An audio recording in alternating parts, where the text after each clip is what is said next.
Apart from that. That literally, that for me was the sound of like a rock and roll band in the early 60s, right? Where one of them would have had an old tweed and one of them would have maybe had an old AC30. Absolutely. And like no effects, no nothing, just rock and But flip and roll. their backs would be absolutely wrecked from carrying Deformed these spines, yeah, exactly. absolutely. Where now it's just in your back pocket, basically, isn't it? I mean, just have a listen to this.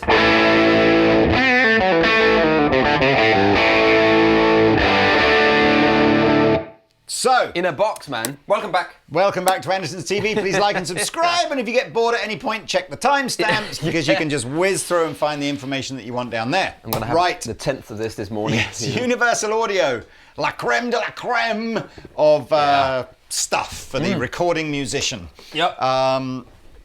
They created some pedals last year. In the sort of the modulation, reverb, delay world. Pretty cool pedals. Dive up over there if you want to see the video on those. Oh, yes. Now, and actually prior to that, of course, they did enter the guitar world with the Oxbox, which we have used many times on Andertons TV. I'm doing a what's it called, a matrix, leaning back slowly to try to get the camera. I think where UAD kind of decided to sort of just go over here while everyone else was going over here with the Ox was, whilst it is a load box, a reactive load box, they don't use IRs. They don't use traditional IRs. They use their own proprietary modeling programs, algorithms and software and techniques to just go, here's what we think a speaker in a cabinet in a room sounds like. And I don't want to necessarily get too drawn into is it better or worse, because people with much more experience than me will know. It's like belly buttons, isn't it? Yeah, but they sound great, and what I do like about what Universal Audio do is they eliminate a lot of that what do you call it when you've got too many? I mean, it's just too many knobs and buttons. Yeah, it's just overstimulation. Whoa! Overstimulation. Yes, that.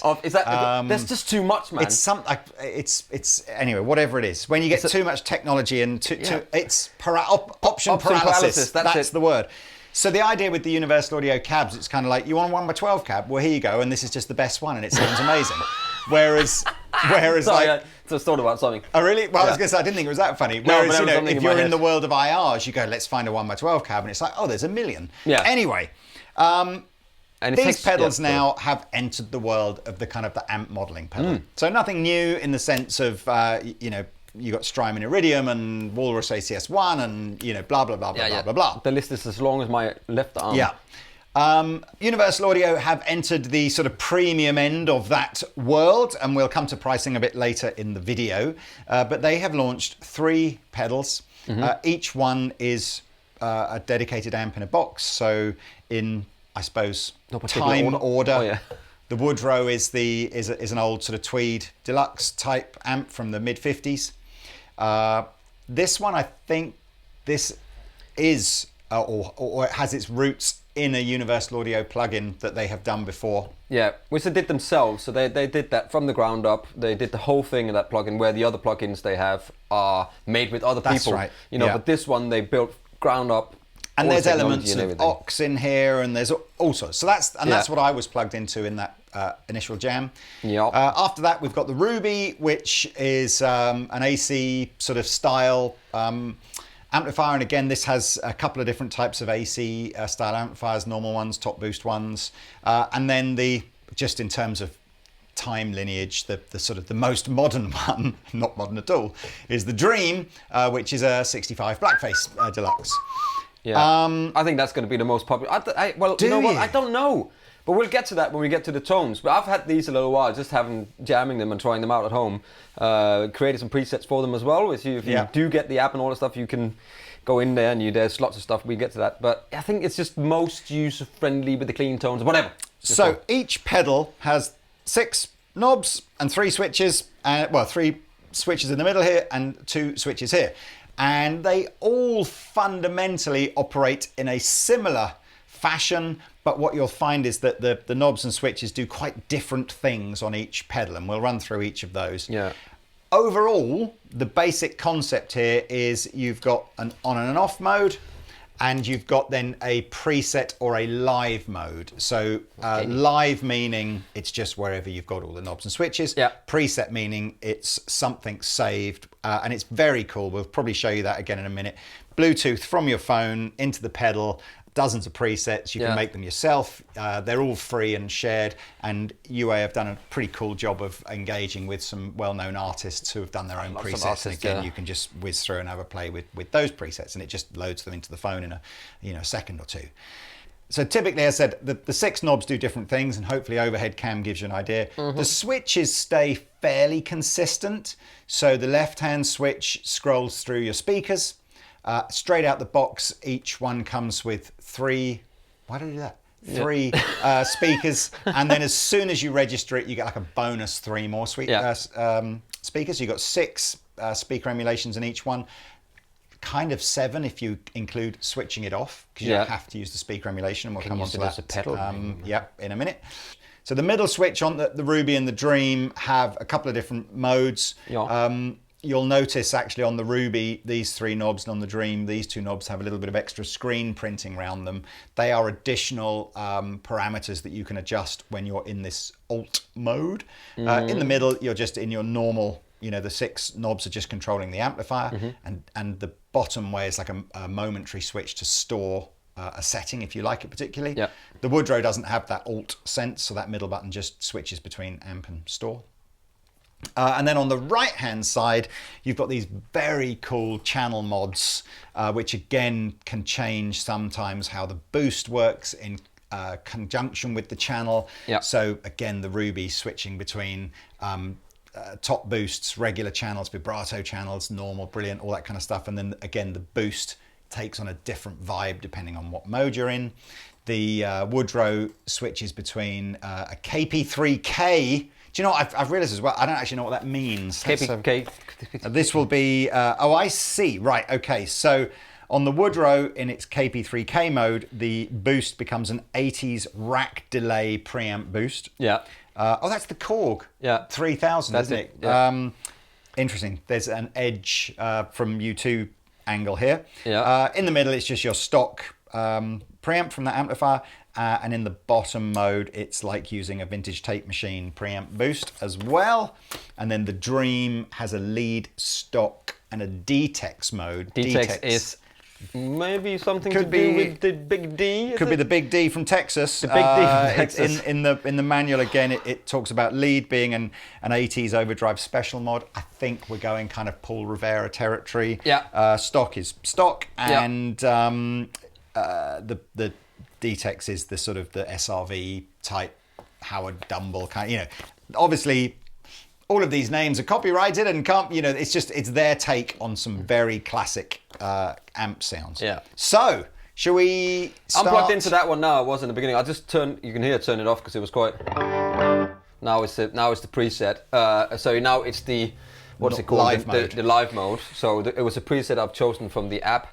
And it's really easy to go through the app and just choose presets. Well, look, Pete, you take the driving seat now. Everything you're hearing is through our studio monitors. Well, you're not hearing that. We're hearing that. You're hearing this straight into the desk. So, and we were trying to decide, should we use it with other pedals and stuff? And perhaps we might later on in the demo, but for now, I think we were just going. Do you want to just do some of the presets? Do you want to do some of the presets and just hop through some of the presets in the app? I'm using the app on Pete's iPhone. We'll annotate below just to confirm that it is also available for Android or not, as the case may be. You can see now here, it's quite cool. You have one UA app for all your UA pedals. Included those. So we could go back to the little house there. Let's show me the home page. So we go to the house, and then you can see all the pedals there that I've registered. And then you click in. So we're going to the Ruby. I like that little... Okay. And these are the factory presets. Then you can see these artist presets. Tim Pierce, David Ryan Harris. Good we know it's going to be good already. Lincoln Brewster as well. And I'm sure Justice West. Oh, John Legend's guitar player. He must be good.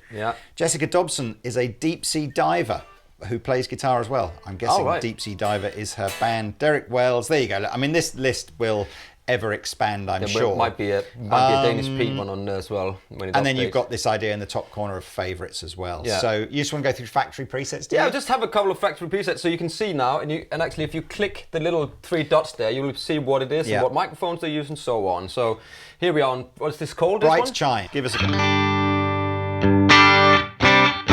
You need a room there, can't you? moly. Now, just so you know, you ignore where all the knobs and switches are on here. Okay, this is a preset mode. Yeah, from Universal Audio. And I don't know if we'll, just so you know, if I hit the 3 little dots here, it gives you a little rundown of what that is. Yeah. So let's just go through them. Dirty Pulse. Oh, here we go.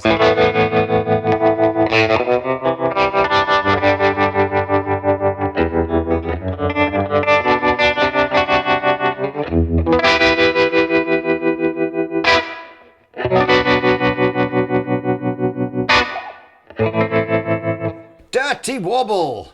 Dirty Wobble.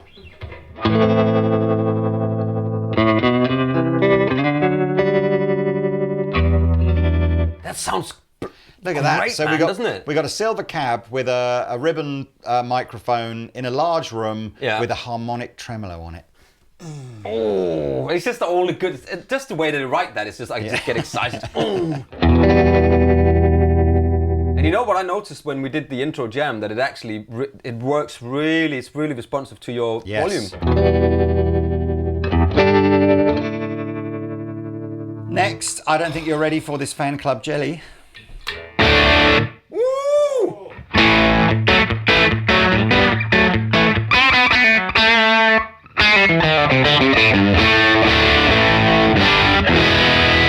Oof. Oh, wow. Glassy Matches. Glassy Matches.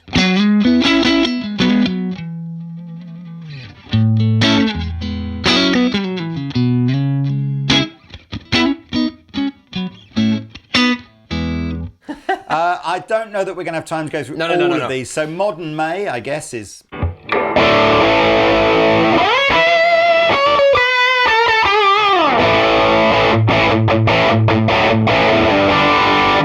It sounds a bit like a Mayri. And one of your favourites, Summer of the 80s. That was what? Oh.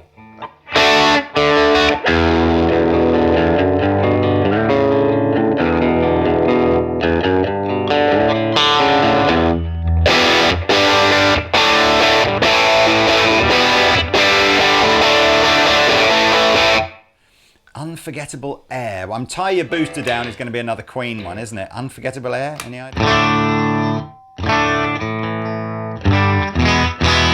So, should we have a quick listen to an artist one? Let's have a look at... David Ryan Harris. Let's have one. I'm going to do one Tim Pierce one and one DR.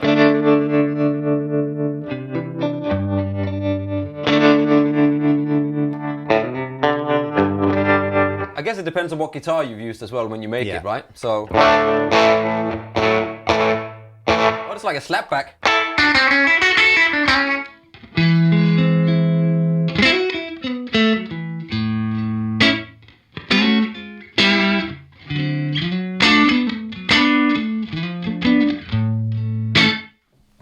You know, there's two things I just want to sort of say it. One is I have very recently realised what it is that I think for many years has put me off of playing, you know, digital modelling-y kind of things. Yeah. And it's actually a recent realisation that it's not the sound that's the issue. The issue is I just like the sensation of being in a room with a bit more volume and a 2x12 cabinet, rather than in a room with very little volume and 2 little speakers.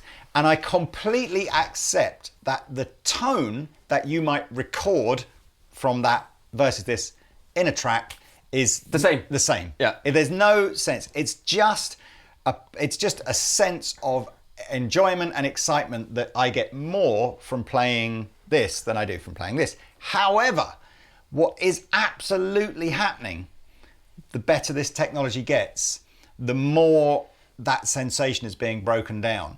And I think in here today, with these pedals through the little speakers, and we're probably a bit louder than we would normally be in here, So we're loud enough to annoy other people Ourselves. in the house, maybe. Yeah. We're certainly not loud enough to annoy, No. neighbours or anything like that. It's pretty easy to just get into it, isn't it? I think I had this conversation with Beer, right? Because he likes both things. He likes amps and he likes his neural and his stuff. And he's going, but it sounds exactly the same. And I'm like, that's not the point of it. The point isn't that you have a plug-in that sounds exactly like the amp when it's through the speakers. It's the feeling you get from plugging into the amp and the 4x12 and you go, wallop. Where if you do that at home on headphones or in speakers, you don't get that sensation. So it can sound exactly the same, but it's not the same. Do you know what I mean? Yeah, and then and then I think you play differently. Exactly, and but that's the whole where thing. The difference because he's going, when I record stuff, I'll just stand in the studio room and hear it through monitors anyway. Where I would be in the room with my amps, with headphones on, blasting, and then I think, feeling the again, amps. You can probably, I mean, for me, the least enjoyment I get from playing the guitar is wearing headphones. Yeah, you need the volume. In fairness, the little Boss Wazza ones are pretty clever, but normal headphones plugged into like a normal interface, whatever, is my least favourite. It'll never thing be of all. And then I'm sort of going, you know what? The bigger your studio monitors and the louder you can turn them up, the more you get to that sort of point. You might as well have a 2x12 cab. Well, at that point, in your house. This is what I was trying to tell anyway. Beer anyway. And it feels great. It's the feeling of it. It's so immediate, isn't it? Yeah. Really. And I think the technology is fast enough. All the processing power and everything is fast enough to do it. I think it's what they put into it. So like Kemper, for instance, have been the same for 15 years now, or whatever. The whole box is the same, but it's it's the software and how they program it and how that comes across through. That's why that sounds great, man. It did sound good. What we'll definitely now. I think let's jump onto the Woodrow. You might as well stay. And do you want to do just do a quickie strum with a Les Paul, and then we'll jump onto the Woodrow. Quick run through now with the Les Paul into the Ruby. Again, I'm just going to choose stuff from the presets on here. Apologies if you were kind of hoping to see a demo where we literally step through each preamp type and each speaker type and stuff like that, but I just think it'll take too long to go through all three. And there'll be other videos like that out there, I'm Universal sure. Audio, I'm sure, will have their own videos on these. And of course, find a Universal Audio dealer. Come to Andertons. Play one yourself. Absolutely. So here we go. We're now Les Pauling up. Let's do that. I can feel it already. Tie your booster down. That's doing it. What? Play the C, the C.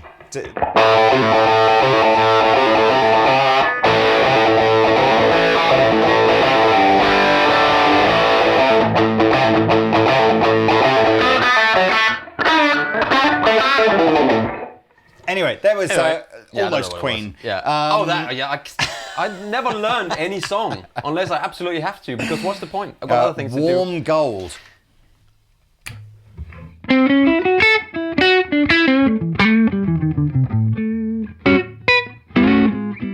It's worth pointing out that we're running these into a Universal Audio software as well, and we got an API that's we're recording first into. So that's how you hear it. Les Paul's Revenge. Surely that's got to be it. He's coming back from the grave.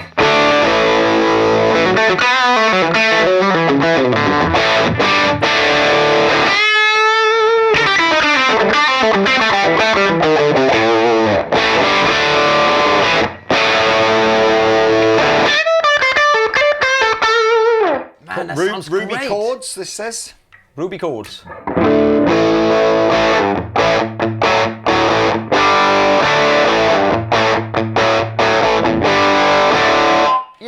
Room is on fire. I don't know. Oh, I see.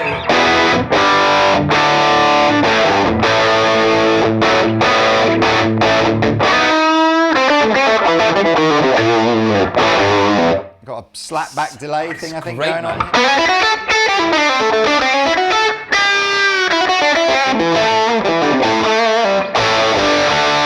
I mean, if you can probably do your own presets and spend hours and hours and faff around with it. But the presets in here sounds great, man. It's so difficult to put into words when you're using a setup with studio monitors, some stuff just doesn't feel like it's in the room. Okay, so we're on the Woodrow now.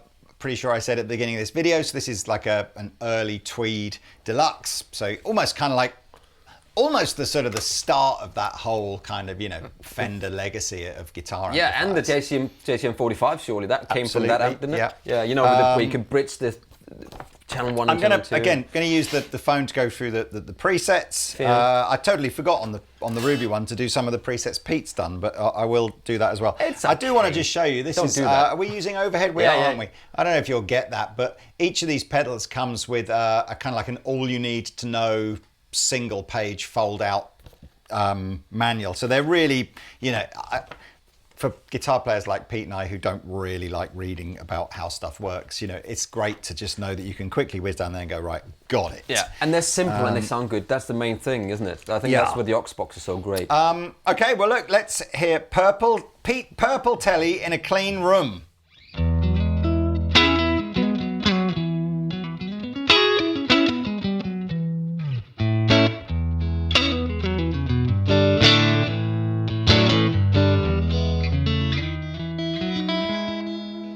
So I just made that. And do you know what's a good example, a good reason for this demonstration is when you're using artist presets, you've always got to know that you can't play exactly like that artist. I don't mean you're not technically as good, I just mean you play differently, and you might not have the guitar. And it's a different guitar. Yeah. I've used this guitar for that preset. And I almost feel like the reason these presets sound so good is because Pete has made these presets with that guitar. Yeah. So immediately there's no sense of feeling like, it just needs a bit more this or a bit more that. No. And you might find with artist presets that you're playing, where you do go, I just needs a bit less gain or a bit more gain or whatever, just to compensate. Yeah. But anyway, let's have so this is your Purple Telly bridge. Oh yeah.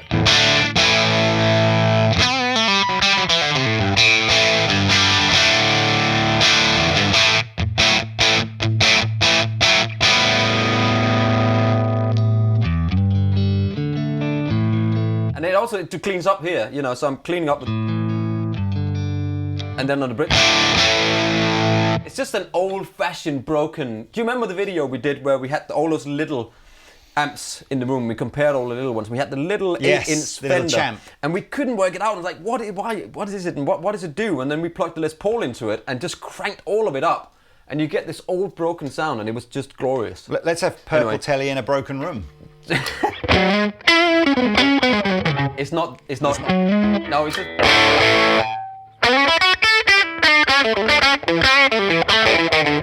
It's just an old-fashioned cranked sort of. I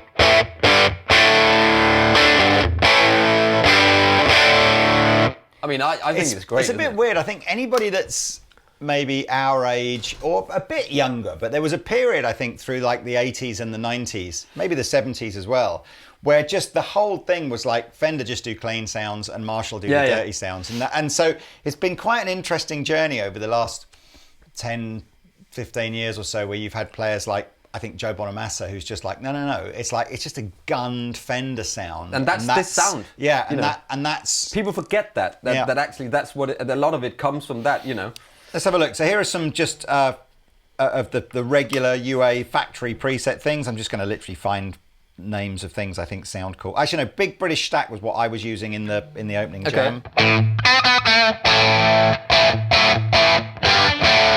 Nice scoop sound. See, now that's quite clever, because that is, if I remember rightly, you're getting that sense of early Marshall. So that the idea of like the early JTMs being based on Fender circuits, but just with a couple of components and changed because of availability. Yeah. And then that sound being more synonymous to a 412 rather than say a 112 or a 212. And then all of a sudden, so although this is a Fender Nod circuit, it's got an early Marshall vibe in some of the sounds. It's also worth mentioning we're running it out in stereo there, so where you actually have, it's like having two amps with you. So if you run in mono, it's one amp, and then it's two amps. So, but it is.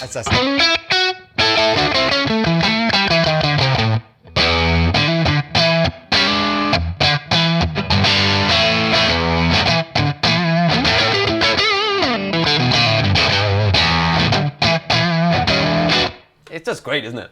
I really think they nailed these. I am going to criticise these at the end of the video. video. There are one or two things, but hey ho, stay tuned. Yeah. Right, again, keep going. Okay, what have we got next? Dimed dual cabs.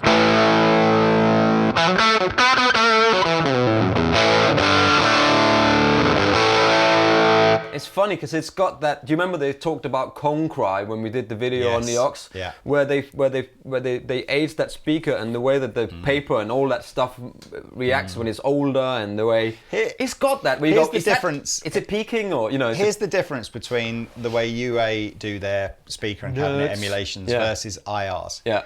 IRs, there's a million billion out there. Yeah. There are some really great ones and there are some terrible diabolical ones. Oh. And it's just take your pick. There's a million. UA, there's a relatively small number, and they're all pretty good. Yeah, I think they're all great. I mean, but you'll always have something you prefer, you know. Yeah, there might not be. You but might it's not like find I can move that here and then over there, and I can move that around, and it's speaking up there, and then I need to turn it like that. It's like I just want one thing. So here we go. A Woodrow GB Clean.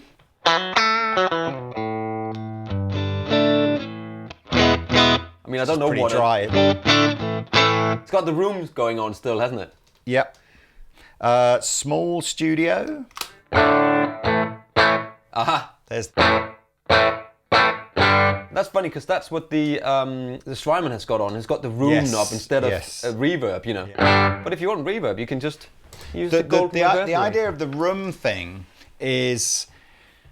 So when you're using amp modeling stuff and you're using it through a set of studio speakers, typically what's happening is the speaker is much closer to your ear and it's on a higher elevation than a normal amplifier would be. And so again, what you hear is just unnatural compared to what you might hear with an amp that's maybe further away from you on the floor in a bigger room. So that's what the room control is doing. It's trying to emulate what the amp would sound like if it were just in sitting a different position in a room, it's not reverb. You don't want the speaker right next to your ear. No. Have you ever done that? Just put your head straight down in the middle of a cone of a 12-inch speaker and just gone rah. It's just awful. That's what we do to Oz whenever Oz is putting microphone placement down there, and then we just go wah like that. Anyway, I'm going on to the artist page here. I mean, we single coil neck pickup Tim Pierce.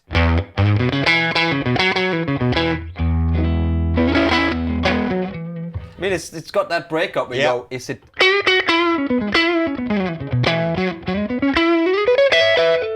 And it's not peaking in here, is it? What? I've just seen a DRH preset called Dad's Recital. And when I first saw that, I didn't see the I in recital.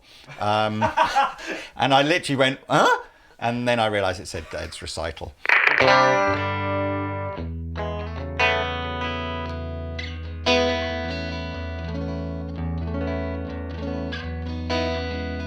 You know what, it does feel like some of these very clean sounds need reverb to give me to put me in comfy familiar land. So I guess on this we'd either have to have a separate reverb pedal after this, or we'd have to put some reverb on in the desk. Let's do that right now. Let's do that now. This is that same preset, clean.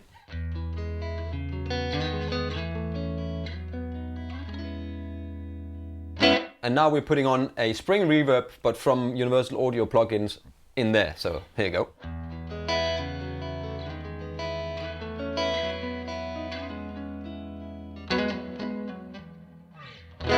You can tell a difference, couldn't you? I'm sure that sounds amazing. Have to have a time machine. Saggy Bridge. Saggy Bridge. Yeah. Oh, yes.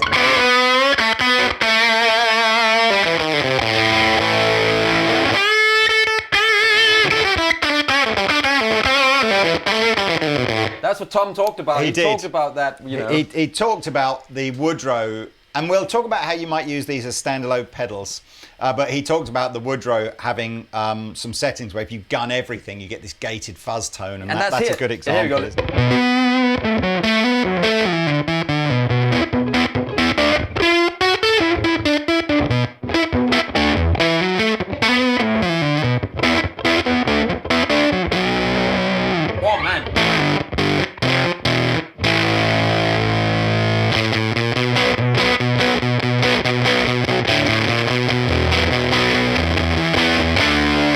Now, the Nice. Jim James has done 2 overdrive settings, one called Nice and the other called Nicer. We just go straight to Nicer. Yeah.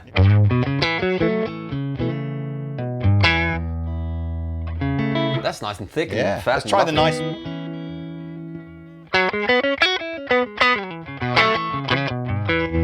Nicer is definitely nicer. Yeah. Again, you want that reverb to smother it in. A little bit. Just so that he's not left out, let's do Lincoln Bruce's Black and Blue. It must be one of his songs. I was going to say, is this there's Blue on Black, which is a Kenny Wayne Shepherd song, but maybe Lincoln Brewster has done a song called Black and Blue. I don't know. I realise now it is the EP3 preamp, which is the black bit, into the blue speaker, which is the blue bit. I see.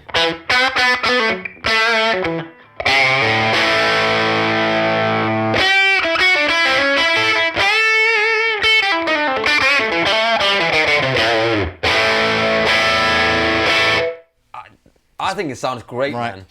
Before we leave the Woodrow, we best hear it with a Les Paul. Yeah, a really cheap, affordable Les Paul. So Tim Pierce has done a humbucking bridge pickup.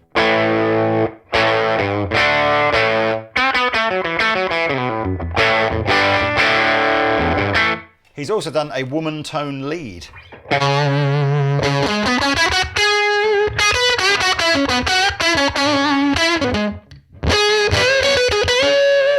That's your territory, isn't it? It's got that very high frequency fuzz, which that amplifier does do. I'm not sure if it's necessarily my favourite sound, but you know.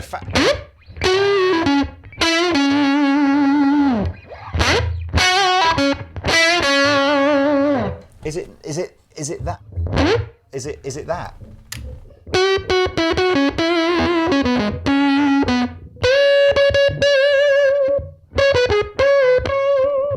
I'm not sure.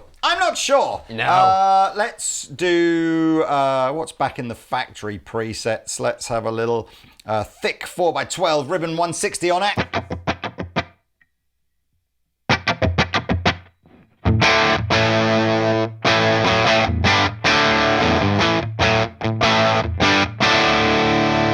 This was my opening jam tone with that guitar.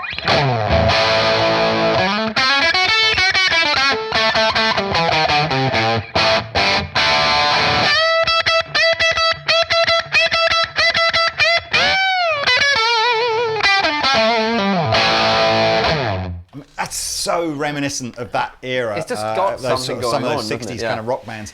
Right, so I'm going to jump over now finally to the Dream. When we finish doing the Dream one, I will just quickly run through one or two of the other features. You might be thinking, you might have seen something about 4-cable method going, what's that? And how might it work into an amplifier? Anyway. Here we go.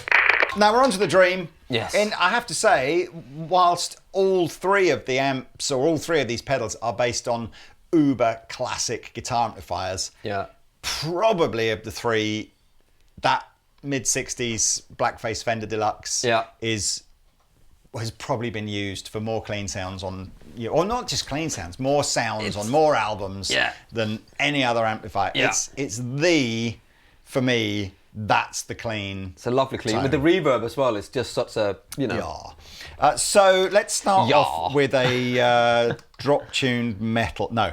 Let's try. We've got Pete Telly, Purple Telly, clean reverb, one of Pete's.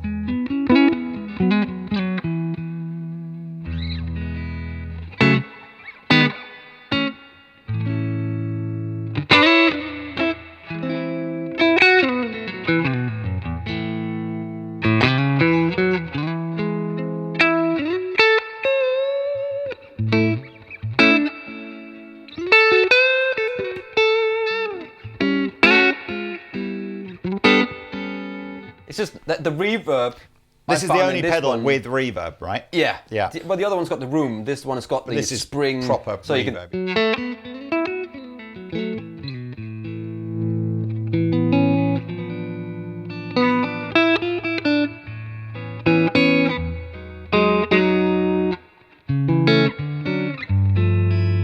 I I think that sounded really nice. I mean, and I didn't put too much reverb on because you can always add a bit more if you like. Clean tremolo reverb.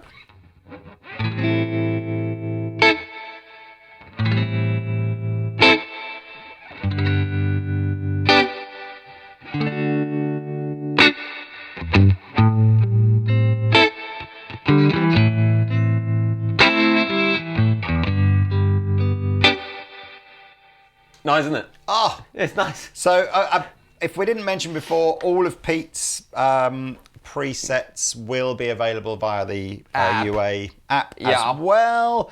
For free? For free, yes. But only if you buy the stuff from Andertons. Yeah, that bit not's true, but I'm just going to say it anyway. No, you have to. Absolutely. So, Boutique D Blues, I'm guessing. Yes! I mean, I've put a lot of reverb.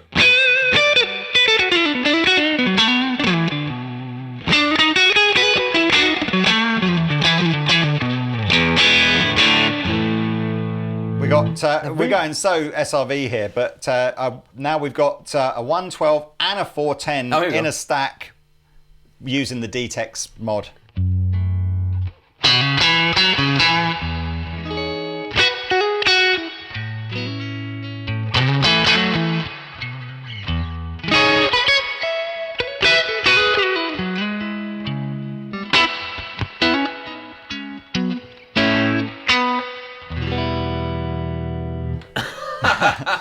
I like to play like this. Do you think? Sorry.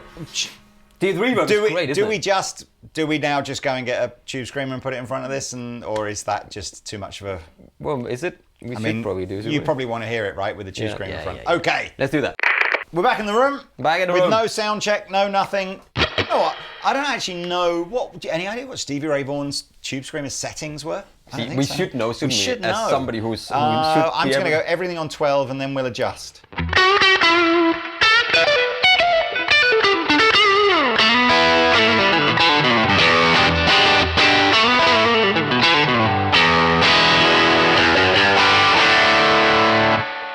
Maybe turn the reverb slightly down. I think it's a bit too much.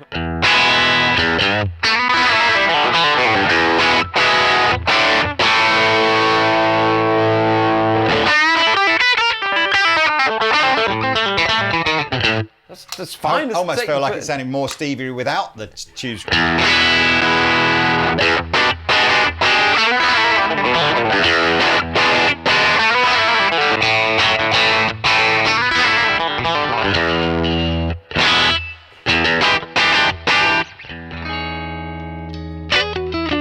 I mean, I don't know. There's so many to choose here, man. I'll just literally choose another 3 or 4, and then we'll move on. But the clean sound in that amp, and now you can see it takes a pedal really well in front of it. So I mean, that's just great, isn't it? Put that on the end of your board, stick it to the sound guy.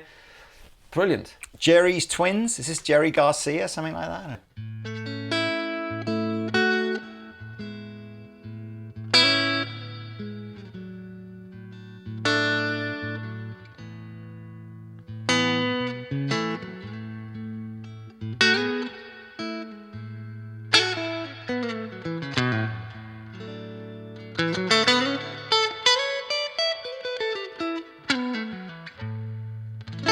Studio Rhythm Chunk.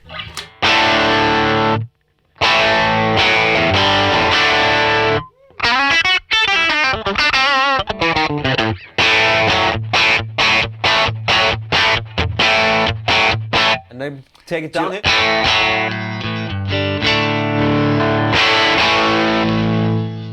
I love the way it reacts, man. The Everything Works tone. Whatever.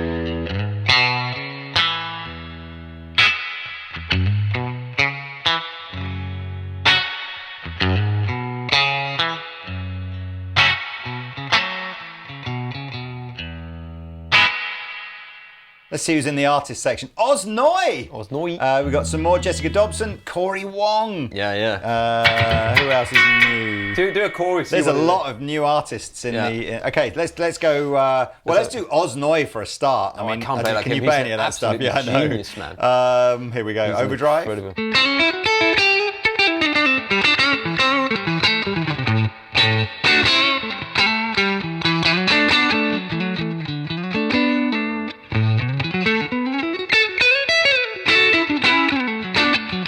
just feels really nice. It sounds I wanna- and feels. wanna play Well, I'm not it, yeah. playing, but No, like you should it's like play. but it sounds Yeah. so It's great, isn't it? nailed. Let's do. I mean, I feel some Sulap coming out. Coming. Jessica's fuzzy friend.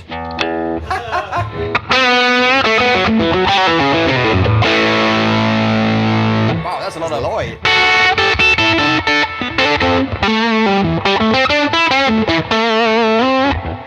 I like that. Corey Wong Bright. Okay. That bright. Or they do a Wong Clean.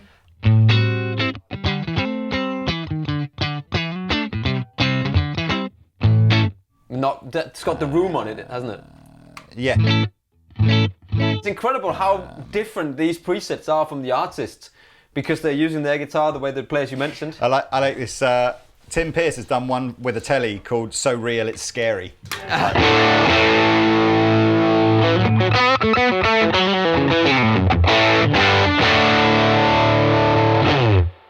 David Ryan Harris, we're going shag He's got carpet. the- he's I got the imagine best names that in has this, hasn't it? happened quite a bit in the DRH household.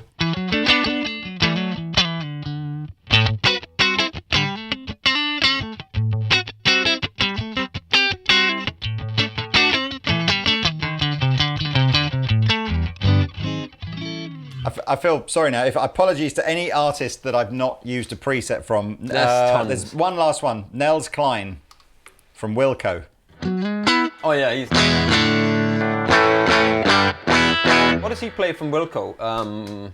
What guitar does he play? Oh, I don't know. Sorry, dude. I've heard the name, but Yeah. I'm not familiar with the music. Anyway, look, let's whiz over to a Les Paul. Yes, then I guess we're going to have to wrap this up, aren't we? It's at otherwise it's some going to be a super point. long video. Yeah. But I tell you what, we are going to do, Lee. I think we should do is Yes. to compare one of these to, or maybe all three of them to another. It's got to be another video, that, isn't it? Yeah, it has to be another video. So Yeah, we'll another do like video. a Absolutely. Strymon ACS1 kind of shootout versus thing in that, another, in another because video. that would be really interesting to see if actually, if one pedal with all, that's one thing they don't have, which Well, we're probably that's going where to we're get to gonna- in the end. yeah. But Okay. here we are with the Leicester. This is now, according to Tim Pierce, the ultimate Gibb meets Fen tone. So that's for both. So that you would think that's for a Fender and a Gibson.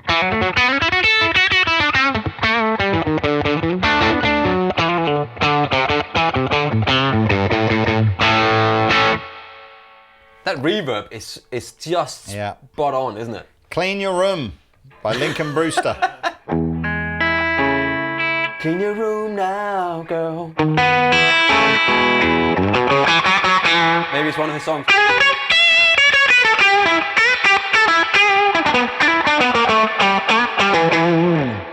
Lots of reverb on here. Strat. Oh, that's for a Strat. We won't do that. Hum on Loosely. Hum on loosely.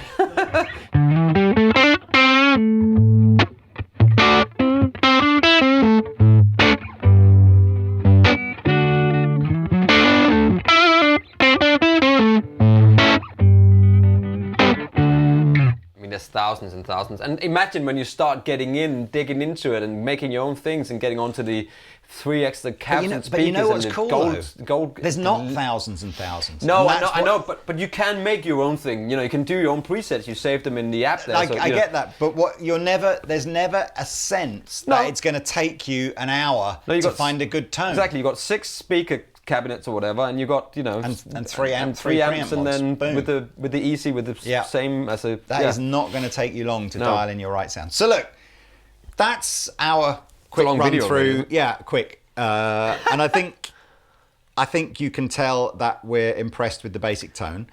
Clearly, there will be people out there going, I don't like the sound of an old 50s Fender amplifier, and therefore I'm not going to like the sound of the Woodrow. And I think to a certain degree that's so subjective that there's no argument there. If you don't like it, you don't like it.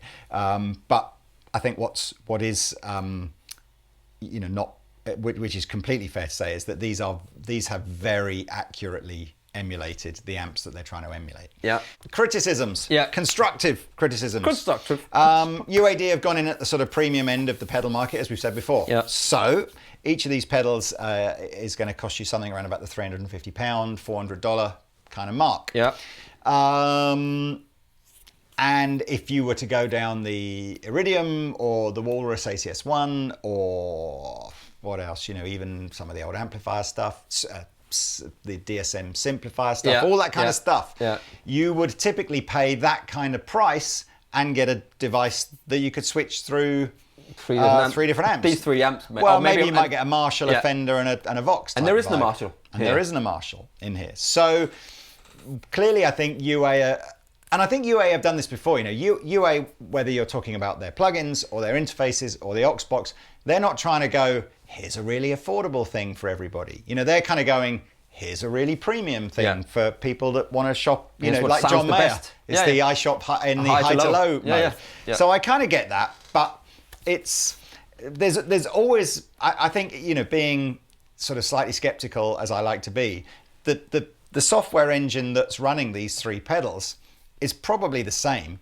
A lot of the processing and the stuff. Yeah. So you end up sort of going, why wouldn't you just put 3 things in the one box? Now, I did challenge UA about that before we shot the video, and their argument was simply that because the knobs and the switches on each 3 are doing such distinct different things for each amplifier, what they didn't want was this idea of each knob having to have, multiple modes and different things to sort of do. Maybe add a display on it. I sort of get that, but I kind of almost feel like perhaps the pedal could have been a teeny bit bigger and could have achieved that without having to be loads more money. But look, that's a criticism. Numero 2. Yeah. Do you want to go with numero 2? I wanted to just say that when you got an Iridium, how many times, I don't know because I don't use it that much, but how many times would you actually swap to a different amplifier out of versus how many times you just set it to the one you like and then that's it? Well, I think... Don't you think that most people will go, I like that, I think if and then that's it? Well, okay, well, let's stay on that argument. If you're a studio musician, watch a Tim Pierce video. Yeah. Sat behind him, he doesn't have one amplifier that has 75 different modes. He has 75 different amplifiers. Yeah. So to be fair, someone like Tim Pierce may just go, well, I'll just buy 3 pedals and I'll use whichever one is the one I want to use. Yeah. And relative to what the amps would cost you, that's still crazy good value. Yeah. But I'm just saying, and I guess when we do the shootout against the Iridium or whatever, you're like, either these will be like, wow, this is better, and that's why I want to do this, or maybe it won't. Yeah. So anyway, headphone. Minor criticism too. Yep, no headphone output. So if obviously, if you're running this in a studio, you'll be monitoring off of your interface, so it probably doesn't matter. Put it into the interface. But if you just wanted this, for a real simple practice tool at home, no headphone output. Bummer. Has the Iridium got a headphone output? I believe it does. Yeah. Okay. Yeah, it probably does. Yeah. No MIDI. No MIDI. M1D1. I'm not sure. But what do you need MIDI for here? What do you need MIDI for here? And because you're not, presets maybe. Yes, but you've got a preset, so you can have one, and then you can have a preset. This is true. You can set. You've got an amp here, and then you can use this button. It can be set to use as a boost, for instance. Right. Pete's just explained that you can assign the foot switch to. I think the easiest thing for me to show you is, again, if you're looking at the phone now, you can see I've got all these different modes so that the settings down the left is what the left-hand foot switch will do, and the ones down the right is what the right-hand one will do. Yeah. That's actually fairly self-explanatory. I'm on the Dream pedal, so these settings are specific to the Dream. They'll obviously do different things on the other 2 pedals. Yeah. But I mean, that was a bigger criticism probably on these pedals that they didn't have MIDI, again, because, the contemporaries like the Strymons and the Walrus stuff do have MIDI. Yeah, but again, I hate being that guy, but, do you need it? I wouldn't. I wouldn't use it. I know people would use it and put it in a rack or maybe use it. But if you've got a favorite and another one here, that's 2 different reverbs you can get from it, and it sounds great. The Boss DD3 isn't MIDI, still a good delay pedal. Anyway, true that. Look, there are some criticisms. To be fair, I think the price actually is pretty on point for this. When I heard it was going to be $350 in the UK, I was a bit like, that's not bad. It wouldn't have surprised me if UA had gone there like $499 or something like that. But because they look great. They do look great, like a tank, beautifully built. Yeah. It does have USB. USB-C. Yes, modern USB. Yeah. I think the app. I mean, UA do the graphical interface thing better than anybody. So super easy. super easy, lovely to use. Yeah. And it'll save into there, so when you're in, you save it. It'll go onto your thing. You can save it as your presets, and it's super easy to do. So there's nothing else really to tell you about these. Really enjoyed this demo. Yeah, good sound. Would love to see maybe in the future UA do their take on a Marshall or a Boogie or something like that. Because they are just good at doing this stuff. Yeah. The 4-cable method thing, which we've talked about. So there's a couple of things you can do. I'm not sure how big a demand for this kind of thing there's likely to be, but one of the things, the features you can do on all 3 of the pedals is switch the speaker emulation off and run it either as a straight into the front drive pedal into the front of your amplifier. Might be a bit weird. I don't necessarily know. They're not going to be conventional overdrive pedals, but it'll obviously make a sound that you might like. I think what's probably more realistic is that it has what's called the 4-cable method. Now you might be familiar with this if you're a user of a regular guitar amplifier with a multi-effects unit. But the idea is what you're doing is you're combining the front end of your amplifier and the effects loop of your amplifier into this pedal. So you're plugged into the pedal. Sorry, I'm dozing off now. So okay, let do it before you doze off. So the concept with 4-cable method is simply that once you've wired it into your guitar amplifier, you can elect to either be running into the preamp of your guitar amplifier, at which point this is doing nothing, and all your channel switching on your amplifier is normal. Or you're running into the preamp of this, bypassing the preamp of your amplifier and going so effectively straight into the power amp section. And then again, if you've got 2 settings on here, maybe the regular live mode and then your favorite preset, you're kind of going from, let's say you've got a 2-channel amplifier, you end up with a 4-channel. Yeah, you can have like a Fender voiced amplifier, and then you can use that to have a Vox voiced amplifier. So you got, but it's all going through the power amp and the speaker of but the Fender. The preamp will be But yeah, so that's the idea of the 4-cable method. The only thing you lose by doing that is the stereo. So essentially what happens is one of the outputs becomes part of the sort of the 4-cable effects loop kind of method. But look, there you go. I like them. Boom. I like them a lot. Shaka boom. Yeah. I don't know why we've had this pedal on the table the whole time. No. Sorry, Brown protein drive people or brown amplification. We were going to try that, but I don't know why we didn't in the end. But look, there we go. Congratulations to UA. Yes, links below. Hopefully they're in stock now. If they're not, our website will tell you when they are coming in. But yeah, knock yourself out. I like it. Well done. See you next time.